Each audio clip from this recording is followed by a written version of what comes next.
સુરતમાં Khadipur ઓસરતા ડૂબેલું police station બહાર નીકળ્યું। ગંદકી અને કાદવના સામ્રાજ્ય વચ્ચે કામકાજ શરૂ।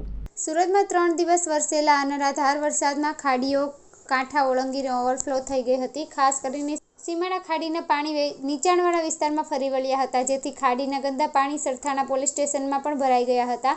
આજે વરસાદે વિરામ લેતા પોલીસ સ્ટેશનમાં કામકાજ શરૂ થયું હતું। સીમાડા ખાડીના પાણીમાં ડૂબેલા સરથાણા પોલીસ સ્ટેશનમાંથી આજે પાણીઓ ઓસરી રહ્યા હતા, જેના કારણે ખાડીના ગંદા અને કાદવયુક્ત પાણી વચ્ચે સાફ સફાઈની કામગીરી હાથ ધરવામાં આવી હતી। આ સાથે જ પોલીસ કર્મચારીઓએ જરૂરી કાગળ સહિતની ચીજવસ્તુઓ ખુરશી પર મૂકીને કામકાજ શરૂ કર્યું હતું। સરથાણા પોલીસ સ્ટેશનમાં કાદવ ભરાઈ ગયો હતો। આ પોલીસ સ્ટેશન ભાડાની જગ્યા પર ટેમ્પરરી સ્ટ્રક્ચર સાથે ચાલી રહ્યું છે, ત્યારે કાયમી નોકરી કરતા પોલીસ કર્મચારીઓને ગંદકી અને કાદવ વચ્ચે પણ કામ કરવાની ફરજ પડી હતી। આજે પાણી ઉસરતા પાલિકાની ટીમ દ્વારા તાત્કાલિક સફાઈ હાથ ધરવામાં આવી હતી।